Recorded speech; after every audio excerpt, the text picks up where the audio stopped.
ဒီဗီဒီယိုလေးကတော့ချင်းမိုင်ကိုအခုမှရောက်ပြီးတော့အလှဓာတ်ပုံဒို့မဟုတ် pre-wedding ဓာတ်ပုံလှလေးရိုက်ဖို့အတွက်နေရာလိုက်ရှာနေတဲ့သူတွေအတွက်ရည်ရွယ်တဲ့ဗီဒီယိုလေးပဲဖြစ်ပါတယ်မင်္ဂလာပါကျမကတော့အဲပဲဖြစ်ပါတယ်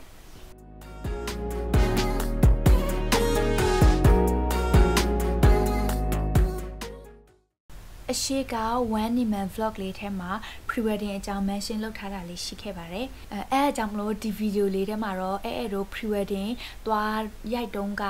နေရာလေးတွေပြီးတော့1 Niman မှာဘယ်နေရာလေးတွေမှာရိုက်ခဲ့လဲဆိုတာကိုပြောပြပေးမှာပဲဖြစ်ပါတယ် pre-wedding ရိုက်မှသွားရိုက်ရမယ်လို့ပြောတော့မဟုတ်ဘူးပေါ့နော်တခြားအလှတက်ပုံရိုက်ချင်တာပဲဖြစ်ဖြစ်ဒီတိုင်းပဲသွားပြီးတော့စိတ်ပန်းဖြေဖို့သွားလဲတာပဲဖြစ်ဖြစ်အဲ့နေရာလေးတွေကိုသွားတက်ပါတယ်အခုပြောပြပေးမယ့်နေရာတစ်ခုကတော့အရှိ vlog တွေထဲမှာလည်းပဲပါပြီးသားနေရာလေးဖြစ်ပါတယ်ဆိုတော့အဲ့ဒီနေရာလေးတွေကိုပြည့်စုံပြန်ပြီးတော့ကြည့်ချင်နေဆိုရင်တော့ရဲ့အရှိမှာတင်ထားတဲ့ဗီဒီယိုနှစ်ခုပေါ့နော်အဲ့ဟာကို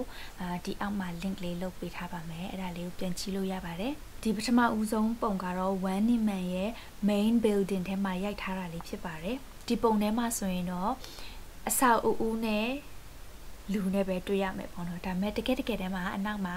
ဆိုင်တန်းတွေရှိပါတယ်ဆိုတော့ဒါကတော့ကင်မရာသမားယူတဲ့ပုံနဲ့ပဲမူတည်တယ်ပေါ့နော်ဆိုတော့ဒီဆိုင်ခန်းမပါဘဲနဲ့အနောက်ခန်းကအဆောက်အဦပုံကိုပေါ်အောင်ရိုက်တဲ့ဟာလေးဖြစ်တယ်ဆိုတော့နောက်တစ်မျိုးကကျတော့အနောက်မှာဆိုင်တန်းလေးတွေပေါ်တယ်ပေါ့နော်ပြီးအဆောက်အဦလည်းပေါ်တယ်နောက်ထပ်တစ်မျိုးကကျတော့သူကအလဲကောင်မှာမရိုက်ဖက်နဲ့ဘေးတိုင်းမှာရိုက်တဲ့ပုံလေးဖြစ်ပါတယ်โอเคဒါဆိုရင်နောက်ထပ်တနေရာပေါ့နော်သူကတော့ coffee ဆိုင်ရဲ့ရှေ့မှာရိုက်ထားတာပဲဖြစ်ပါတယ်ဆိုတော့အဲ့ဒီမှာ coffee ဆိုင်လှလှလေးတွေအများကြီးရှိတယ်ဒါကတော့အတွင်းပိုင်းမှာရှိတဲ့ coffee ဆိုင်ရဲ့အရှေ့မှာသူပုံစံတစ်မျိုးလေးရိုက်ထားတာသူလည်းပဲတစ်မျိုးလှတယ်ပေါ့နော်โอเคနောက်ထပ်တစ်ပုံကတော့တခြား coffee ဆိုင်ဒီဇိုင်းပေါ့သူကကြတော့ဒီဝင်ချင်းပေါ့နော်ဒီမာယာဘက်ကနေကားလန်ကူးပြီးတော့ဝင်လာချင်းဆိုရင်တော့တွေ့ရမယ့်အဆောက်အဦလေးပေါ့အဲ့ဒါလေးဆိုရင်လှတယ်အဲ့ဒါမှန်တော့ coffee ဆိုင်လေးဖြစ်တယ်ဒါပေမဲ့ coffee ဆိုင်ထဲတော့မဝင်ဘူးပေါ့နော်အဲ့ရှင်းနာလေးမှာရိုက်ထားတဲ့ဟာလေးဖြစ်ပါတယ်အဲ့ဒီနီမန်ကဝင်တဲ့အပေါက်အများကြီးရှိတယ်အဲ့ဒီထဲကတစ်ခုပေါ့နော်အဝင်ပေါ့ဒါရှောက်လန်းပေးနာမှာပေါ့အဲ့ဒါရိုက်ထားတာဖြစ်ပါတယ်ဒီနေရာမှာရိုက်တာဘာလို့အရန်သဘောကျတာလဲဆိုတော့သူရဲ့အဆောက်အဦပုံစံကအရင်ခေတ်တုန်းကနဲ့အခုခေတ်ပိတ္တကပညာဒီဇိုင်းနဲ့လုပ်ထားတာပေါ့နော်ဆိုတော့သူရဲ့ပုံစံက Europe တို့ပြင်သစ်တို့အဲ့လိုပုံစံမျိုးအဲ့နေရာမျိုးရောက်သွားတယ်လို့မျိုးခန်းစားချက်ကိုရစေတယ်ပြီးတော့သူ့ရဲ့အရန်မြင့်ပြီးတော့လှပတဲ့အုတ်နံရံကိုက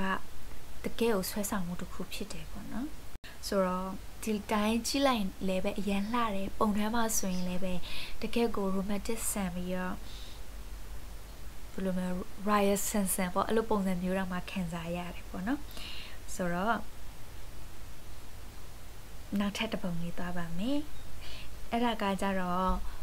မာယာနဲ့1 Niman ကြားမှာရှိတဲ့မီး point မှာရိုက်ထားတာပဲဖြစ်ပါတယ်အဲ့ဒါလေးကပေါ့နော်အရန်သဘောကျသဘာဝဆန်လေးပေါ့အဲ့ဒါကြတော့เนาะဆိုတော့လန်ကူးနေတဲ့အခါ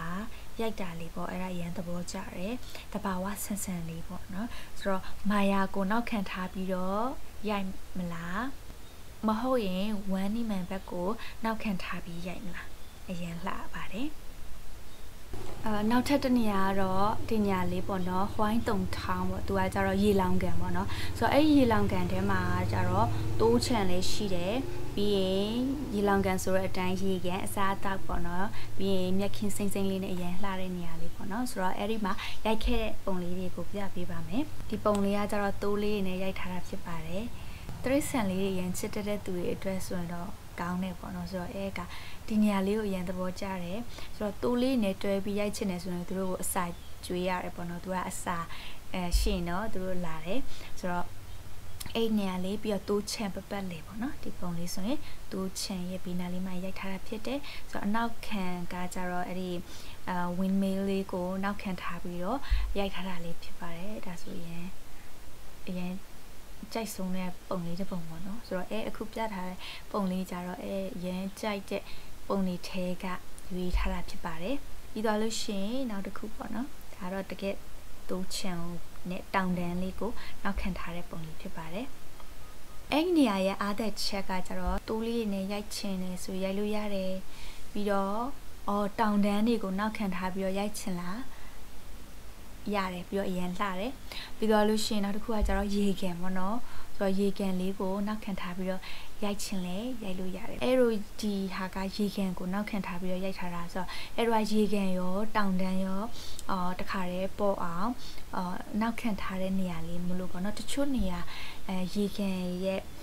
တခြားတစ်ဖက်မှာပေါ့နော်တွားရတဲ့ခါတစ်ပင်အဲ့ဒီအချောက်ပေါ့နော်ပြောတဲ့တစ်ပင်အချောက်အဲ့ဒါတော့အဲ့စီမှာပုံလေးတော့မရှိလိုက်ပေါ့နော်ဒါပေမဲ့ဒီပုံလေးတစ်ခုတော့ပြပေးမယ်ပေါ့နော်တချို့ pre-wedding တက်ပုံဖြစ်အဲ့လိုအလှတက်ပုံဖြစ်ဆိုဒီလိုမျိုးလေးရိုက်ထားတာတွေ့ရပေါ့နော်ဆိုအဲ့ဒါလေးလည်းအရင်သဘောကျပါတယ်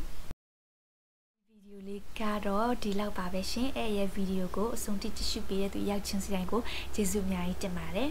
တကယ်လို့နောက်ထပ်ဗီဒီယိုလေးတွေကိုကြည့်ချင်နေဆိုရင်အဲ့ရဲ့ YouTube channel ကို subscribe လုပ်ပေးလို့ရပါတယ်ပြီးရင်ဒီ Facebook မှာလည်းပဲ follow လုပ်လို့ရပါတယ်ရှင်နောက်ထပ်ဗီဒီယိုမှာထပ်ပြီးတော့တွေ့ကြပါမယ် bye bye god bless you all